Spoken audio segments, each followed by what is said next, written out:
20세기 미국이 낳은 국민 시인이라 할 수 있죠. 유명한 로버트 프로스트라는 시인이 있습니다. 이 로버트 프로스트라는 시인이 쓴 아주 잘 알려진 유명한 시가 있죠. 가지 않는 길이라는 The Road Not Taken이라는 우리에게도 잘 알려진 유명한 시가 있습니다. 이 시의 시작은 이렇게 시작됩니다. 노란 숲 속에 길이 두 갈래 갈라져 있었습니다. 그리고 이렇게 시가 마무리가 되죠. 훗날 훗날에 나는 어디에선가 한숨을 내쉬며 말할 것입니다. 숲속에 두 갈래 길이 갈라져 있었고 그때 나는 사람이 적게 간 길을 택하였습니다. 그리고 그것으로 모든 것이 다 달라졌습니다. 이런 시예요. 이 시를 가만 음미해 보면 어쩌면 우리 인생의 삶의 한 단면을 잘 보여준다라는 생각을 하게 됩니다. 우리가 인생을 살아가다 보면 사실 여러분 우리가 삶의 두 갈래 길을 만나게 되고 그 길 가운데 어느 한 길을 택하게 되는 그런 삶의 상황을 만나지 않습니까? 그리고 그 두 갈래 길에서 어떤 선택을 하느냐에 따라서 우리 삶이 완전히 달라지는 것을 경험하게 됩니다. 결혼 전에도 우리가 고민하지 않습니까? 이 여잔가 이 남잔가 그 선택의 갈림길에서 우리가 어떤 선택을 하느냐에 따라서 그 선택의 사람이 천사가 되기도 하고 왼수가 되기도 하는 그런 삶을 경험하게 됩니다. Hopefully 여러분의 만남은 다 은혜롭고 행복한 만남 되길 바라는데요. 아멘이신 분은 참 다행이십니다. 할렐루야. 네. 오늘 본문에서도 이스라엘 백성도 정확하게 삶의 두 갈래 길에 기로에 서 있는 것을 보게 됩니다. 이스라엘 백성이 출애굽에서 제일 먼저 진을 친 곳이 숫곳이라는 곳, 지난주에 여러분 함께 나눈 말씀 속에서 기억하고 있지 않습니까? 이 숫곳이라는 곳에 이제 처음으로 진을 치게 되고 이곳에서부터 가나안 땅으로 들어가는, 하나님이 약속한 가나안 땅으로 들어가는 길에 있어 두 갈래의 길을 이스라엘 백성이 만나게 됩니다. 그리고 이 두 갈래 길에서 어느 한 길을 선택해야 할 그 선택의 기로에 서 있는 것을 오늘 우리가 본문을 통해서 볼 수가 있습니다.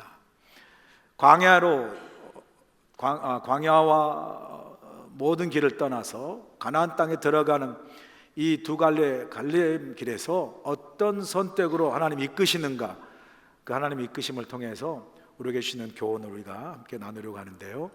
첫 번째 교훈은 바로 빠른 지름길보다 하나님의 길이 가장 최선의 길이다라는 교훈입니다. 보면 17, 18절 보실까요? 바로가 백성을 보낸 후에 블레셋 사람의 땅의 길은 가까울지라도 하나님이 그들을 그 길로 인도하지 아니하셨으니 이는 하나님이 말씀하시기를 이 백성이 전쟁을 하게 되면 마음을 돌이켜 애굽으로 돌아갈까 하셨습니다. 그러므로 하나님이 홍해 광야길로 돌려 백성을 인도하시네 이스라엘 자손이 애굽 땅에서 대열을 지어 나올 때에 그래요. 여기 우리 17절과 18절을 보시면 가나안 땅으로 가는 길에 있어서 두 가지 길을 우리에게 소개하고 있습니다. 먼저 17절에 블레셋 사람의 땅의 길이 바로 소개된 한 길인데요. 어떤 길인지 그 길이 17절 전반부에 설명하고 있지 않습니까? 바로가 백성을 보낸 후에 이제 나오죠. 블레셋 사람의 땅의 길은 가까울지라도 하나님이 그들을 그 길로 인도하지 아니하셨으니 그래요. 이 블레셋 땅의 길은 어떤 길이라고 이야기합니까? 가까운 길이라고 이야기해요. 이 길은 애굽에서부터 가나안 땅까지 지중해 해변을 따라서 직선으로 가는 지중해 해변길입니다. 일명 비아 마리스라는 그런 해변길이거든요. 여기 사진 보시면 우리가 그 길을 알 수 있는데 우리가 이 숫곳이라는 것부터 위에 빨갛게 지중해 해변을 따라 난 길이 바로 가나안 땅으로 가는 아주 가까운 빠른 지름길이라 할 수 있는 블레셋 사람의 땅의 길, 해변 길입니다. 이 길은 보는 그대로 훨씬 더 빠른 가까운 직선 길이고요. 지름길이라는 것을 우리가 알 수 있죠. 이 길을 사용하면 빠르면 2주 안에, 아무리 늦어도 한 달 아니면 가나안 땅에 충분히 도착할 수가 있습니다. 그런가 하면 다른 한 길이 본문 18절에 소개되고 있는데 그 길은 홍해의 광야길이라고 이야기합니다. 보세요. 그러므로 하나님이 홍해의 광야길로 돌려 백성을 인도하심에 이스라엘 자손이 애굽 땅에서 대열을 지어 나올 때에 그래요. 여기 스크린을 다시 보시면 또 다른 푸른 길로 이어진 길이 나오죠. 그 길은 가만 보시면 홍해의 그 바다를 건너가야 하는 광야길인 것을 알게 되죠. 보시기에도 광야길은 위에 있는 지중해 해변길 블레셋 땅의 길과에 비해서 훨씬 더 멀리 돌아가는 우회의 길인 것을 우리가 지도를 보면 금방 알 수가 있습니다. 광야길 하면 당연히 사람이 다니지 않는 거칠고 메마른 그러한 땅의 길이라는 것을 금방 알게 되죠. 근데 오늘 본문에 보니까 하나님은 이 약속의 땅인 가나안 땅으로 이스라엘 백성 인도하시는데 금방 빨리 갈 수 있는 빠른 가까운 지름길인 블레셋 땅의 그 길인 해변길을 사용하여 이스라엘 백성을 인도하지 아니하시고 멀고 돌아가는 우회하는 홍해 광야길로 이스라엘 백성을 인도하시는 것을 우리가 보게 됩니다. 그러면 자동적으로 우리 안에서 질문이 생기지 않겠습니까? 하나님, 아니 왜 저렇게 빠른 그 블레셋 땅 해변 지름길을 놔두고 왜 굳이 그렇게 멀리 돌아서 힘든 홍해도 건너야 되는 그런 광야길로 이스라엘 백성을 왜 그렇게 인도하시는 겁니까? 이런 질문 우리한테 당연히 나지 않겠습니까? 근데 우리 하나님 참 친절하세요. 그런 질문을 하나님께서 우리가 할 걸 아시고 미리 또 답변까지 다 그 이유를 말씀하세요. 17절 다시 보실까요? 후반절에 그 이유가 나오죠. 바로가 백성을 보낸 후에 블레셋 사람의 땅의 길은 가까울지라도 하나님이 그들을 그 길로 인도하지 아니하신 이유는 나오죠. 이는 하나님의 말씀하시기를 이 백성이 전쟁을 하게 되면 마음을 돌이켜 애굽으로 돌아갈까 하셨습니다. 그래요. 이 하나님의 말씀을 깊이 들어가서 음미해 보면 하나님 지금 이렇게 말하는 거예요. 너희들이 보는 블레셋 해안길은 직선 코스로 가장 가깝고 빠른 지름길처럼 보이지만 사실은 가장 안전하지 않는 아주 위험한 길이라고 그렇게 말씀하세요. 여러분, 블레셋 사람들은요 이미 지중해 해안 지역에 있었기 때문에 해상 무역이 발달했고요, 벌써 출애굽 당시 이미 철기 문화가 활짝 꼽힌 곳이 바로 블레셋 지중해 그 지역이었거든요. 그러니까 블레셋 사람들은 이미 철기 문화를 사용하였고 블레셋 사람들의 군대의 군인들은 이미 철로 만든 창과 활을 가진 잘 훈련된 군대였다라는 거예요. 이런 블레셋 사람들이 자신이 차지하고 있는 그 땅에 60만도 아닌 어린아이 여성까지 200만 명의 그 이스라엘 백성들이 갑자기 자기 땅에 있는 그 해변길을 따라 쫙 이동해서 가나안 땅으로 간다고 한번 여러분 상상해 보세요. 그렇게 갑자기 이스라엘 백성이 자기 땅에 들어오면 블레셋 사람들이 어서 오세요, 환영합니다, 알로하 그러면서 보내겠어요, 여러분? 아니, 생각해 보세요.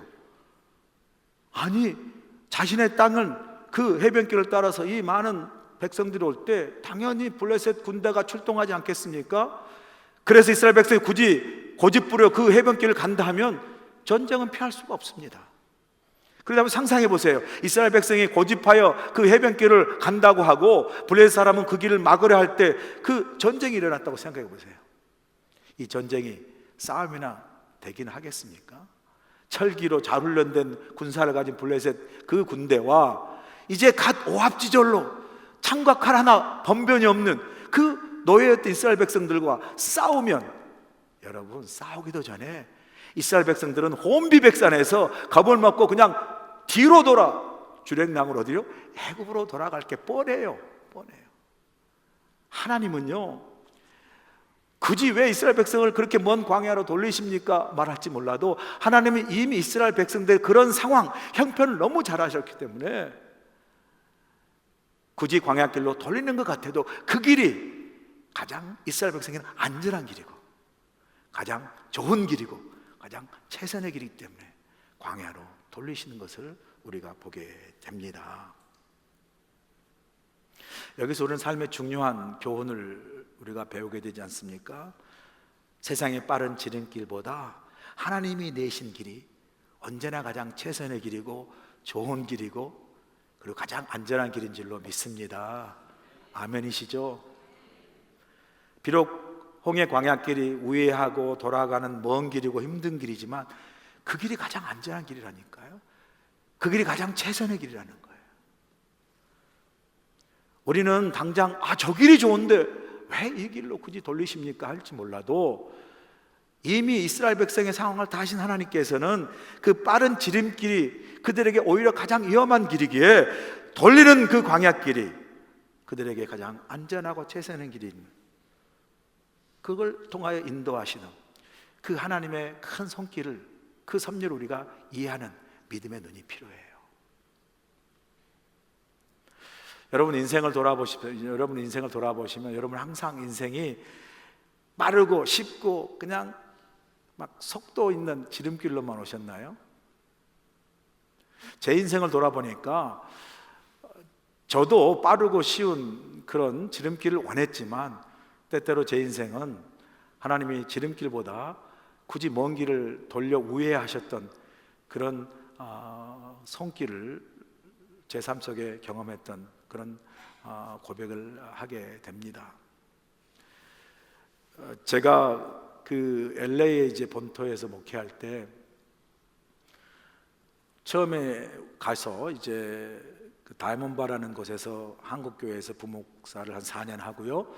또 한 30분 넘어 떨어진 북쪽에 샌프란도 밸리라는 우드랜드 힐스라는 좋은 곳이에요. 거기서 또 한국 교회 이제 부목사로 4년 정도 해서 한 8년 부목을 하고 나서 하나님께 기도해서 하나님이 이제 뜻이고 하나님의 때가 되면 저도 이제 담임 목사의 길을 갈 수 있도록, 담임 목회를 할 수 있도록 좀 길을 열어주세요 기도했죠. 그리고 기도하길, 하나님 제가 우리 아이들이 어리고 여기 밸리가 참 좋은데 여기 반경 20마일 안에 있는 한국 교회도 많고 미국 교회도 많으니까 하나님 이왕 길을 내시거들랑 여기 있는 교회들로 갈 수 있게 하여 주시옵소서 이렇게 기도했어요. 그리고 기도만 하지 않고 믿음으로 정말 내가 행한다는 마음으로 차를 타고 다니면서 한인교회 몇 번 지나가면 하나님 저 교회입니까? 저 교회도 감사합니다. LA도 지나가면 하나님 저 교회입니까? 저 교회도 아멘으로 받겠습니다 막 기도했어요. 그러다가 조금 양심이 찔려서 미국 교회 지나가도 저 미국 교회도 주시면 아멘 하겠습니다 막 그러고 다녔어요. 정말 믿음으로 기도했어요. 제가 우리 하나님은요 우리의 기도를 진짜 응답하시는 분이에요. 딱 응답하셔 주시는데 제가 기도하는 20마일에 가장 좋은 한국교회, 미국교회는 온데간데 없고 저 멀리 듣지도 못하고 보지도 못하는 저 바스도에 있는 먼 사막에 미국 백인교회로 샥 보내시더라고요. 담임으로. 제가 하나님 여기가 아닌데요, 가장 가까운 이 교회인데요, 내가 담임으로 보냈잖냐 그렇게 말씀하시는 거예요. 와, 진짜 여러분 제가 산 곳에서 바스도 가려면요 거의 4시간 가까이 가야 돼요. 한참 가요. 그 바스도 아신 분 계시겠지만 사막 프레이 15분 달려가다가 사막 한가운데 딱 도시가 있고 또 황량한 사막을 15분 쫙 달려가면 나오는 게 바스도예요. 라스베가스. 제가 이제 이삿짐을 쫙 보내고 이제 우리 두 딸을 데리고 15번 그 이제 사막 한가운데를 딱 달려고 하는데 우리 딸들이 뒤에서 이렇게 이야기하는 오 마이 갓 그러면서 이야기하는 거예요. 우리 딸들도 지금 가는 이 길이 자기들도 정말 기가 막힌가 봐요. 저 좋은 그 밸리에 살다가 자기들이 목회하는 건 아니잖아요. 딸이 그냥 나를 따라가는 거잖아요. 그런데 아버지를 따라가는 그 길이요 보니까 완전히 사막 막 광야를 지나서 가는 길이니까 제 귀에 들리더라니까 제가 그 딸들이 막 오마이 갓 하는데 제 마음속에 하나님 왜 우리 딸이 오마이 갓 하는 대로 보내십니까? 좀 할렐루야 하는 그런 대로 좀 보내시지 왜 이렇게 보내십니까? 와, 진짜 불평이 나고요 원망이 나더라고요. 그런데 그렇게 불평할 때는요, 하나님 왜 그렇게 가까운 좋은 그런 교회들은 놔두고 저 멀리 사막 한가운데 있는 그 미국 교회로 보냈는지 그때는 모르겠더라고. 그냥 하나님께 속상하고 원망한 마음이 더 컸어요. 그런데 그곳에서 약 4년 가까이 목회를 하면서 제가 하나님 왜 나를 이곳으로 보내셨는지 나중에 깨닫게 해주시더라고요. 그곳에서 가면서 우리 백인 노인들 한 100여 명 모이는 교회였거든요. 제가 거기서요, 백인들의 그 평생의 삶에 하나님을 어떻게 섬기는지, 우리 한국 교인들 참 열정 있고 좋은데 막 냄비처럼 막 뜨겁다가 팍 식어버리는 그런 게 많은 게 비해서요, 백인 교회 노인들 그 신앙은요 늘 한결같아요. 참 교회와 또 목회자를 한결같이 사랑해요. 변함이 없어요. 저 정말 사랑 많이 받았습니다, 여러분. 패스터 한 얼마나 사랑받아요. 여러분이 저를 몰라줘서 그렇지 저 엄청 사랑받았어요. 백인들은 할머니들한테 인기 엄청 많았습니다. 저 정말 사랑 많이 받아요. 그리고 거기 가니까 바스터에 그 머린 베이스가 해병대가 있어가지고 기지가 거기 3년 되면 3년마다 이렇게 미국 군인 젊은 가족들이 와요. 아이들이 막 이렇게 어린 아이들이 오면은 3년 동안 막 잘 지내다가 또 3년 지나면 싹 가는 거예요. 처음에는 너무 속상하더라고요. 하나님 왜 이렇게 오고 또 금방 가게 하십니까? 그런데 나중에 그게 네 목회다. 짧은 기간이지만 그들과 함께 신앙생활을 잘 하도록 하고 또 좋은 신앙생활의 기억을 가지고 가게 하시는 그 또 목회의 귀한 것을 깨닫게 해주시고요. 또 거기 갔더니 그 한국에 계셨던 미국 군인들이라고 함께 결혼했던 그 한국 여자분들이 계시더라고. 저는 몰랐어요. 근데 계시더라고. 보니까 우리 교회에 딱 한 분 계셨는데 남편이 백인이신 분인데 나중에 그분을 통해서 여러 한인교 여자분들이 그곳에 산다는 걸 제가 알게 됐어요. 그분들이 보면은요 별로 공부를 많이 할 기회가 없으셨어요. 그래서 영어를 다 귀로 들으셨어요. 그래서 어떨 때는 emergency, 그래서 이게 emergency가 뭔가 그랬더니 emergency예요. 근데 이게 안 들리니까 emergency, 그래서 이게 emergency, 그럼 제가 다 알아들어요. 이제는 그게 무슨 말인지 그냥 알아들어요. 근데 진짜 영어를 너무 잘하세요. 그렇게 하고도 얼마나 잘하신지 몰라. 그런데 그분들이요 참 마음에 한이 있더라고요. 그분들도 그곳에서 참 남편과 미국 생활하지만 이렇게 외롭고 힘든 것 때문에 이렇게 많은 외로움과 눈물을 가진 그런 부인들이시는데 그 우리 교회에 있던 한 분이 목사님 참 힘들고 외로운 분들이 많이 계시는데 함께 좀 예배를 봐줬으면 좋겠다. 난 미국 교회 목회하러 왔는데 어떻게 한국 목회를 합니까? 그런데도 금요일 날 이제 제가 기타 치고 찬양할 줄 아니까 이렇게 기타 치고 찬양하고 금요일 찬양 때 한번 해보자.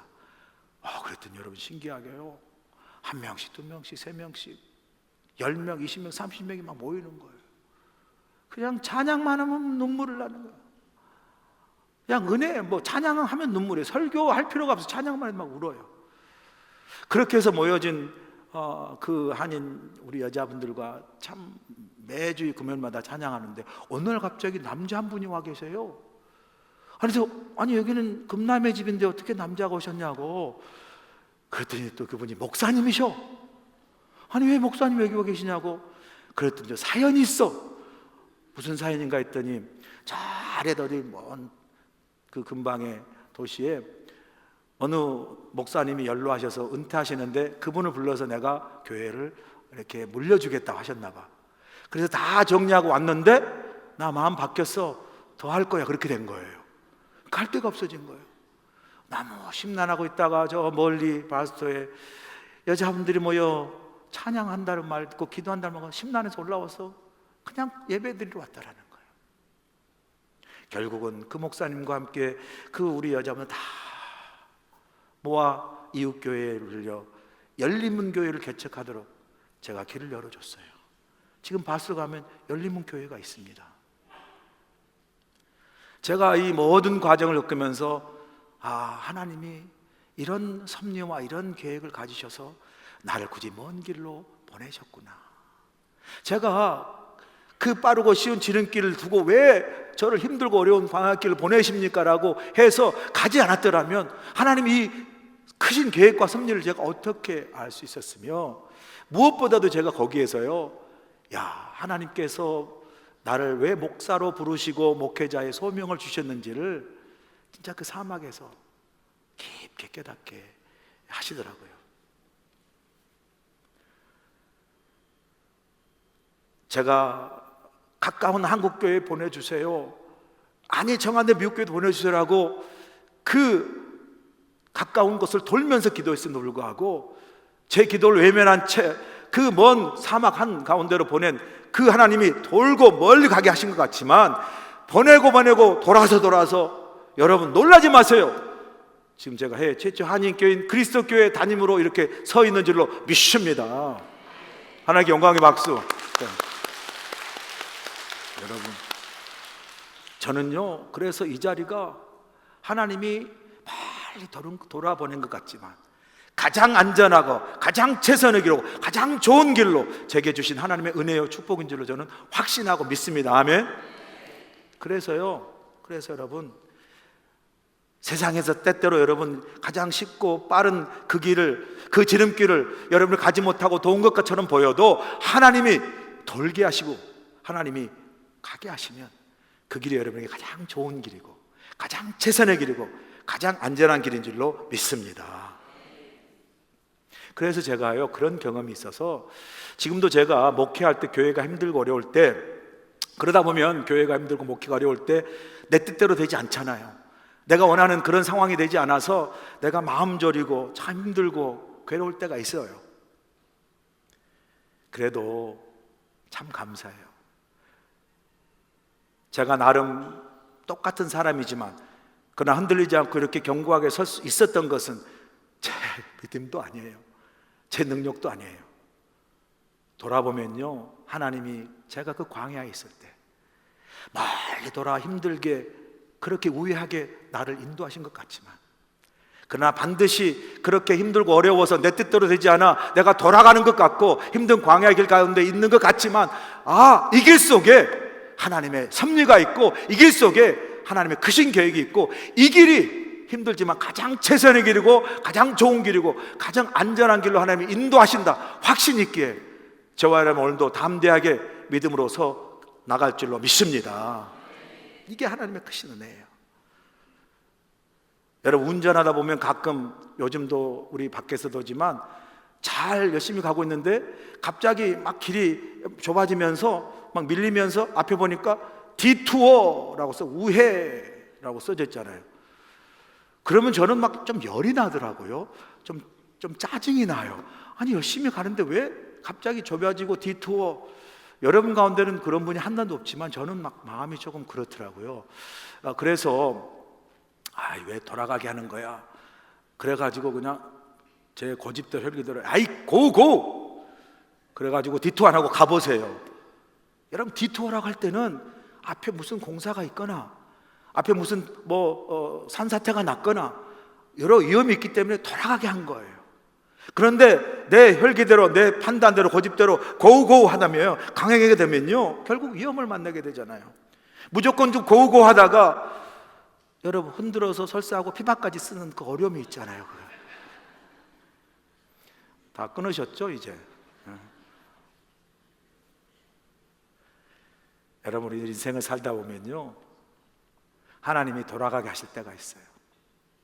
하나님께서 어떻게 해요? 천천히 가게 하실 때가 있어요. 하나님께서 때로는 기다리게 하실 때가 있어요. 저게 분명히 빠른 길인데, 저게 분명히 쉬운 길인데, 저게 분명히 가까운 길인데 하나님께서 빨리 가고 싶은데 내 가는 길 앞에 딱 디투어 우회라는 표시판을 딱 놓고 하나님이 돌아가게 하실 때,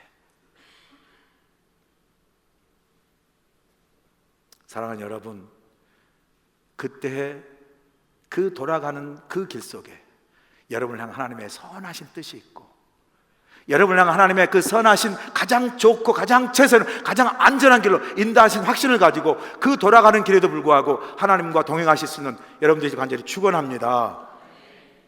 두 번째로 주시는 교훈은 뭐냐면요, 하나님 반드시 나를 찾아오신다라는 교훈이에요. 보면 19절 보세요.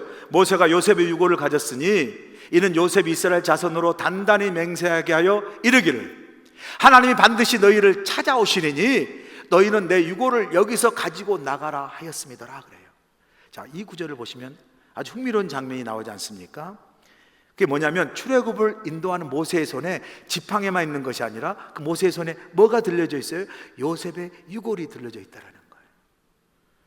지금 출애굽하는 모세, 그 급하고 강하게 막 급하게 나오는 이 출애굽의 여정 속에 모세의 손에 요셉의 유골을 들려 갖고 나가게 하시는 것을 우리가 보게 됩니다. 자, 여기에 배경이 있지 않습니까? 옛적에 아주 오래전 400년 전쯤, 여러분 기억나시죠? 요셉이 애굽의 총리 대신이 돼가지고 아버지부터 시작해서 자신의 가족들을 다 이민 오게 하잖아요.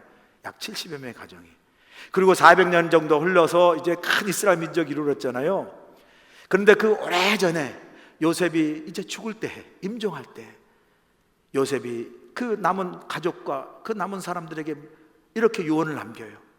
내가 죽거든 비록 내 육신은 여기 애굽 땅에 묻히지만 우리 하나님은 반드시 너희를 찾아올 때 나 유고를 가지고 이 땅을 나가 하나님 약속한 땅 가나안 땅 나의 고향 땅에 나를 데리고 내 유고를 묻어달라 유언을 남겨요.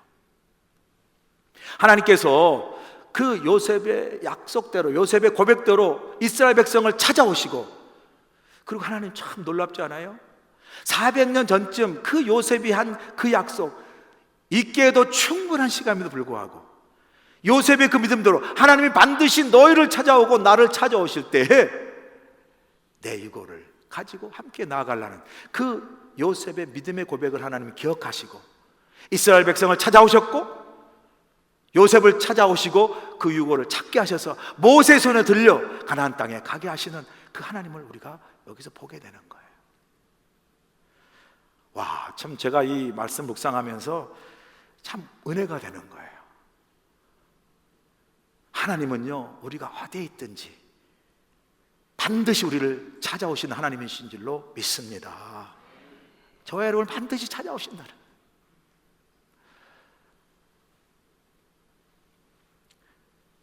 제가 한국 교회도 없고 한국 커뮤니티도 없는 그 사막 한가운데 미국 교회로 갔다고 말씀하지 않았습니까? 당연히 목사니까 하나님 보내신 교회 가서 또 주신 성도님을 가지고 목회 사역하는 건 당연하죠. 그런데 저도 인간인지라 한국 커뮤니티, 한국 교회, 한국 친구 목사 잘 지내다가 갑자기 그냥 저 멀리 사막 한가운데로 딱 보내니까 제가 갑자기 외로움을 느끼는 거예요. 막 사막 한가운데 나 혼자 뚝 뚝 떨어져 있는 그런 느낌이 막 밀려오니까 외롭고요. 그리고 때로는 우울하고, 때로는 막 그런 마음 밀리니까 막 낙심이 되더라고요. 목회를 하면서 때때로 순간순간 제 마음속에 이 사막 한가운데 내가 혼자 있구나. 내가 여기서 아무도 알아주지 않는 여기에서 내가 잊혀지는 존재가 되는구나. 이 사막 한가운데 있는 나를 누가 알아줄까? 막 그런 생각이 순간순간 막 찾아올 때는 말씀드린 대로 막 우울해지고 외로워지고 낙심이 막 되더라고요. 어느 날 제 친구 목사가 그런 저를 위로하겠다고 찾아온 거예요. 그리고 이제 하룻밤을 자면서 이제 뭐 이런저런 이야기도 나누고, 그리고 나서는 이제 다음날 떠나면서 제게 이제 그 위로 말을 하고 가더라고요. 한 목사 참 대단해. 내가 위해서 기도할게. 근데 참 힘들겠다. 누가 이런 사막에서 목회하겠는가? 나 같으면 절대 안 오겠다. 한 목사 수고해 잘 있어 라고 가더라고요. 가고 나서 이게 위로인가? 이게 뭔가 마음이 애매하더라고요. 근데 그 친구가 가고 나서 마음이 더 심란해지는 게 이게 위로가 아닌 것 같더라고 보니까. 나 같으면 절대 이런 데 안 오겠다고. 너는 누구는 오고 싶어서 왔어? 뭐 이런 마음이 막 들더라고요. 보니까 뭐 사람도 때때로 찾아와 준 거 고맙지만 진짜 깨달은 게 뭐냐면요, 정말 위로가 필요할 때 사람은 진짜 위로가 안 돼요. 그래서 참 이렇게 마음이 낙심되는데, 여러분 사막에 가보시면 알겠지만 왜 그렇게 사막은 이 밤하늘이 맑고 왜 그렇게 별이 총명한지 몰라요. 막 눈앞에 와 있는 것 같아. 근데 마음이 뭐 외롭지 않고 괜찮을 때는 괜찮은데, 어느 순간 나 혼자 사막에 있구나, 외롭구나 하는 마음이 들어서 하늘을 바라보면 그 맑은 하늘, 그 밝은 별이 왜 그렇게 막 마음을 심란하게 하고 막 더 힘들게 하는 그런 때가 있더라고요. 그럴 때 어느 날 어느 순간 제 마음을 하나님이 아셔서 갑자기 이런 마음 하나님이 주시는 거예요. 내가 너를 안다. 내가 너 외로움을 안다. 내가 여기 있는 거 내가 안다. 내가 내 수고를 안다.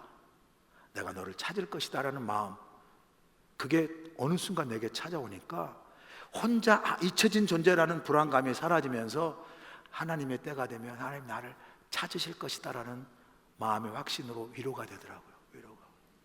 그런데 정말요, 하나님의 시간, 하나님의 카이로 시간이 되니까 하나님 저를 찾아오셨어요. 그리고 그 사막에 저를 불러내시고, 그리고 마침내 저를 별로 나무도 없고 잔디도 없고 맨 사막인 그곳에서 리버사이드, 강가로 나를 탁 부르시는데, 리버사이드 이름만 해도 강가예요.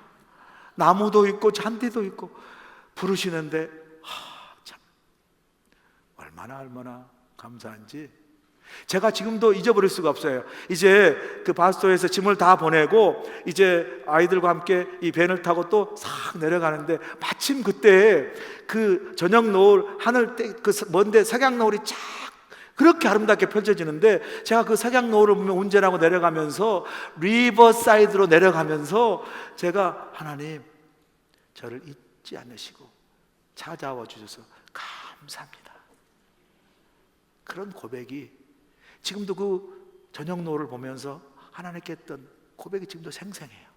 하나님 저를 잊지 않고 찾아와 주셔서 감사합니다. 그렇게 찾아오신 그 주님께서 저를 인도하시는데요, 리버사이드도 인도하시고 더 밀고 밀어서 태평양까지 건너서 이 하와이까지 인도하신 줄로 믿습니다. 할렐루야. 제가 이런 사람입니다, 여러분. 제가 이런 사람이에요. 제가 보통 사람이 아니에요, 여러분. 밀어서 해외 최초의 가장 좋은 하와이 이곳 이 자리에 하나님께서 세우시고 보내신 줄로 믿습니다. 여러분, 하나님은요 절대 여러분을 잊지 않으시고 반드시 찾아오십니다. 특별히 여러분 힘들고 외로울 때, 삶에 공고하고 낙심과 고난 가운데 있을 때 하나님은 반드시 찾아오시고 그런 여러분 위로하시고 감싸시고 여러분 마음에 소망을 주시고 여러분과 함께 동행하시고 여러분 인도하신 하나님이신 줄로 믿습니다. 여러분 이 자리에 있는 거, 예수 믿는 거, 교회 다니는 거 여러분이 선택하고 여러분이 교회 찾고 여러분이 결정한 게 아니에요. 하나님이 여러분을 찾아오셔서 이곳으로 인도하시고 이 자리, 이 교회의 자리, 이 은혜의 자리, 예배 자리에 있게 하신 줄로 믿습니다. 그래서 세 번째 교훈이 중요해요. 결론입니다. 하나님은 우리를 구름 기둥과 불 기둥으로 인도하신다는 거예요. 21절 보세요. 하나님은 여호와께서 그들 앞에서 가시며 낮에는 구름 기둥으로 그들의 길을 인도하시고 밤에는 불 기둥을 그들에게 비추사 낮이나 밤이나 진행해 가시니 그래요.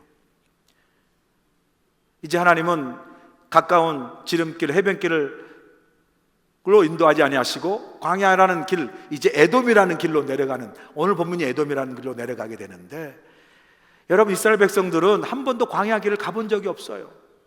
광야에는 길도 없어요. 길이 났던 사막에는 사람 바람 불면 길이 다 없어지잖아요. 그래서 어떻게 가야 할지 그 두려움이 있어요. 미래에 대한 두려움이 있어요. 뿐만 아니라 사막은 어떻습니까? 여러분 살아보시면 알겠지만 낮에는 얼마나 더운지 몰라요. 120도까지 올라갑니다.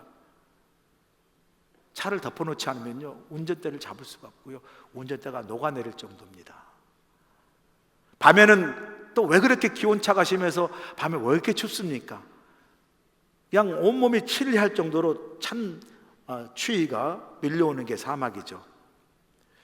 그런데 하나님께서 그 이스라엘 백성들이 그런 그 사막과 광야 길을 가는 가운데 오는 두려움과 그 걱정과 불안과 염려를 아시고 하나님께서 어떻게 이스라엘 백성 인도하십니까? 낮에는 구름 기둥으로, 밤에는 불 기둥으로 그들을 인도하세요. 낮에는 구름 기둥으로 그 뜨거운 태양빛을 막아주시고, 밤에는 불 기둥으로 따뜻한 온기로 이스라엘 백성들을 감싸주시는, 낮에는 밤에는 밤과 낮으로 주야로 이스라엘 백성 인도하시고 지키시는 것을 우리가 보게 됩니다. 본문 마지막 21절에 이렇게 말씀하지 않습니까? 낮에는 구름 기둥, 밤에는 불 기둥이 백성 앞에서 뭐죠? 떠나지 아니하리라. 저는 요즘 이 말이 너무 가슴에 와닿더라고요. 하나님은 낮에는 구름 기둥으로, 밤에는 불 기둥으로 절대 우리 앞을 떠나지 않는다. 사람들은요, 내가 당신을 절대 떠나지 않겠습니다라고 말함에도 불구하고 그 말의 여운이 채 가시기도 전에 돌아서는 게 사람이에요, 여러분. 사람뿐이겠습니까? 우리가 가진 돈이나 물질이나 부나 명예, 권세, 이 모든 것도요 영원히 있을 것 같지만 돌아서면 순간 떠나고 사라지는 것들이 우리가 믿고 의지하는 것들 아닙니까? 그런데 하나님은 뭐라고 우리에게 말씀하세요? 낮에는 구름 기둥으로, 밤에는 불 기둥으로 절대 우리를 떠나지 아니하시는 하나님이시라고 우리에게 말씀하세요. 아멘이시죠? 여러분, 그래서 우리 그리스도인들이 실패해서 여러분 망하는 게 아니에요.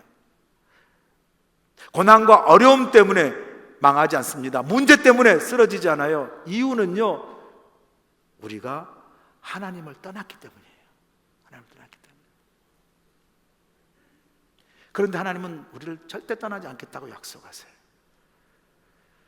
이 절대 떠나지 않는 하나님을 제일 가슴 깊이 알고 고백한 사람이 성경의 인물 중에 누군지 아세요? 다윗이에요. 다윗의 시편 23편에 이렇게 고백하지 않습니까? 그 도망하는, 그 매일매일 사울을 피해 그 광야를 도망하는 그 속에서도 이렇게 놀라운 고백을 해요. 여호와는 나의 목자시, 내게 부족함이 없으리로다. 그가 나를 푸른 풀밭에 누이시며 실만한 물가로 인도하시는도다. 내 영혼을 소생시키시고 자기 이름을 위하여 의의 길로 인도하시는도다. 내가 사망의 음침한 골짜기를 다닐지라도 해를 두려워하지 않을 것은 주께서 나와 함께 하심이라. 주의 지팡이 막대기가 나를 인도하시고 아니하심을 고백하고 있지 않습니까?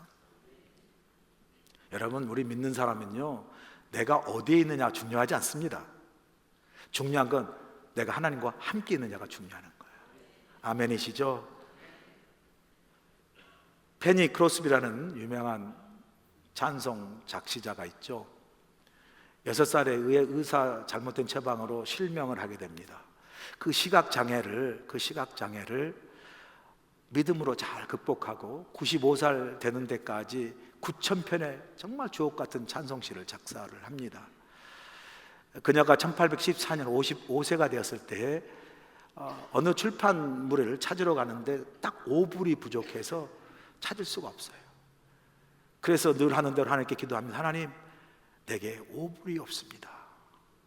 이 5불을 구할 길이 없습니다. 하나님 도와주세요. 기도하는 거예요. 기도를 딱 마쳤는데 집에 초인종이 딱 울립니다. 나가봤더니 어느 도신사가 인사하며 이렇게 말합니다.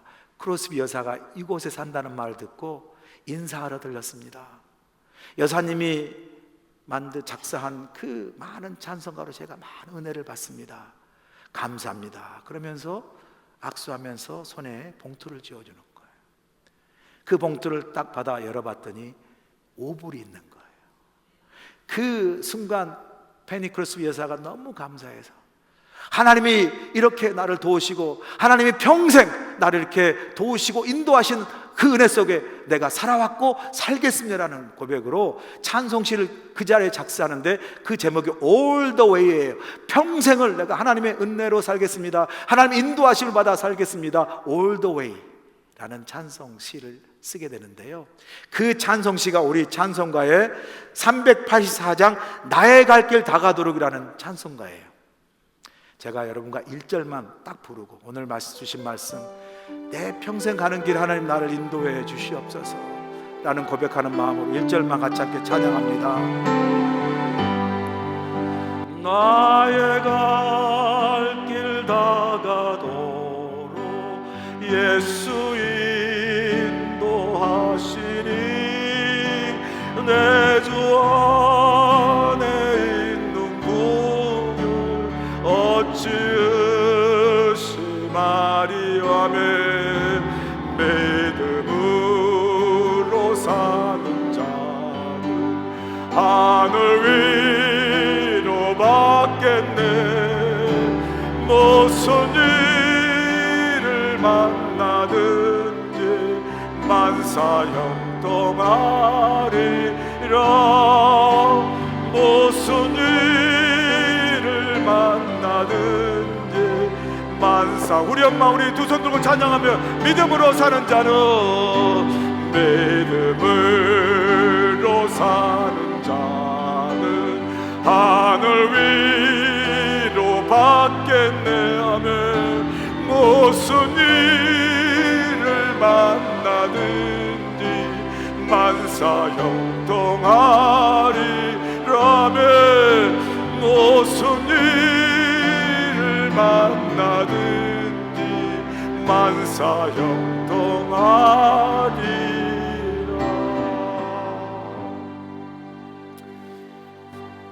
좋으신 주님, 우리는 때때로 미련하여 눈에 보이는 가장 빠르고 쉬운 지름길을 찾아 떠납니다.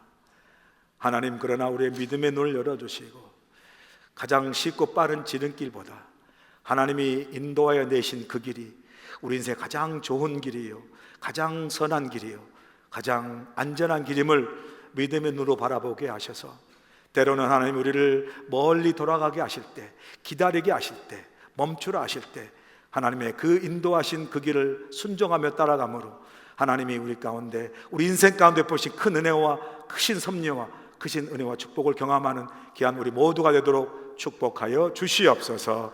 예수님의 귀하신 이름으로 기도하옵나이다. 아멘. 이제 우리 주 예수의 크신 은혜와 우리 하나님 아버지의 무한하신 사랑하심과 성령님의 감화 감동 역사하심이, 하나님 우리는 미련하여 가장 쉽고 빠른 길을 찾을 때가 너무 많습니다. 믿음의 눈을 열어 하나님이 인도하신 그 길을 따라가게 하시고 믿음으로 그 길을 따라갈 때 그 길이 가장 좋은 길이요, 가장 안전한 길이요, 가장 최선의 길임을 믿음으로 고백하며 세상에 나아가 하나님의 백성으로 능력 있는 그리스도의 삶을 살아갈 수 있도록 우리 함께하여 주시옵기를 예수님의 귀하신 받들어 간절히 축원하옵나이다. 아멘.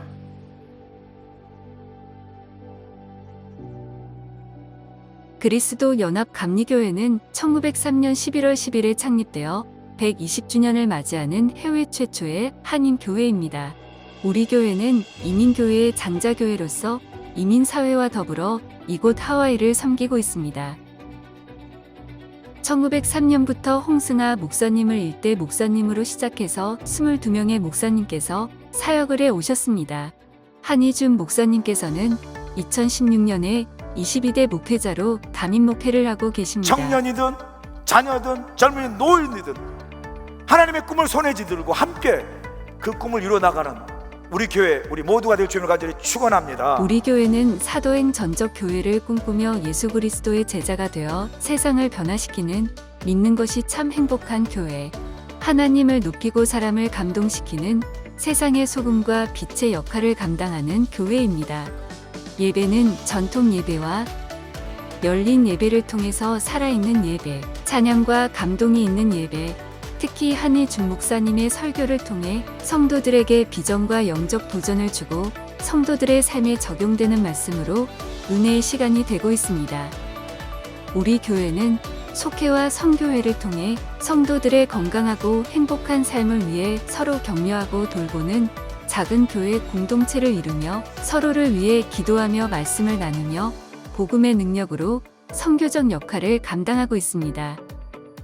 새가족 클래스, 성경 믹잡기, 제자 양육, 커피 브레이크, 성경 통신 등 교육 프로그램을 통해 영적 성장을 이루고 있으며 30여 개의 사역부가 사역을 통해 교회를 섬기며 지역사회를 돌보고 나아가 세계 선교의 사명을 감당하기 위해 온 성도들이 한마음으로 헌신하고 있습니다.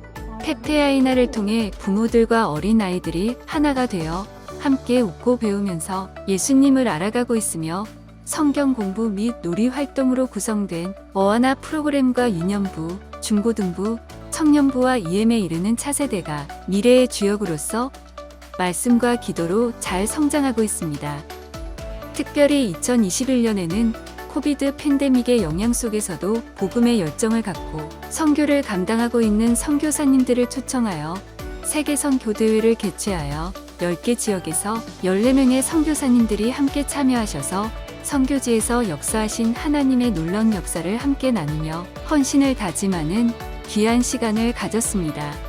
창립 120주년을 맞아 다가올 10년으로 미래의 100년을 준비하는 부흥 2030 비전을 선포하며 교회의 선교적 사명을 감당하고 다가올 차세대를 위한 새로운 교회의 역사와 미래를 향해 온 성도가 한 마음으로 기도하며 나아가고 있습니다.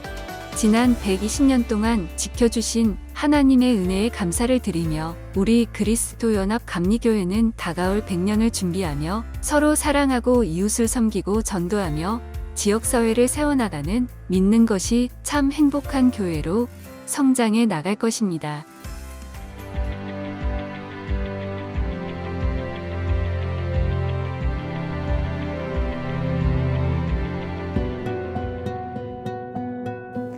Aloha! This is Unji Huang serving both the preschool and kinder children who God has given to us.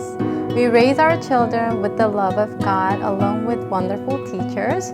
We're sharing the gospel in various ways so that our children can easily learn the words of God. We are gladly serving our children so that they can experience joy, happiness, and God's love through our ministry. I hope to see you soon. Mahalo! Aloha and welcome. I am Director Ellen No for Awana and Elementary Ministry. Together, teachers and I work together to strengthen our children's faith walks through the words of God, praise, and fellowship. Awana is a global program designed for the discipleship of over 4 million children. We invite you to join us in Awana and Sunday worship, and we look forward to seeing you soon. God bless you all. Aloha! Hello, my name is Nathan Lee and I am the youth pastor for our beloved 6th to 12th graders. Our youth ministry is a safe and encouraging community for students to build a firm foundation in their faith, identity, and future. During these years, students are trying to figure out who they are while learning how to successfully navigate and lead their lives. We hope to come alongside our youth during these formative years to support, encourage, and guide them with the Word of God and His love. Our vision is to see a youth that is awakened to the reality of Jesus Christ and to live passionately for Him. Our aim is to see our students powerfully encounter God's love, to empower them to go all in for Jesus, and to prepare them to live out their faith with courage and boldness. Our prayer is that our students will discover their eternal security in the purpose and the hope of the gospel as they experience the living power of the Holy Spirit in their personal lives. Our weekly gatherings are Fridays at 6:30 p.m. and Sunday mornings at 9 a.m. and 11:15 a.m. We look forward to getting to know our next generation youth and serving them. Mahalo!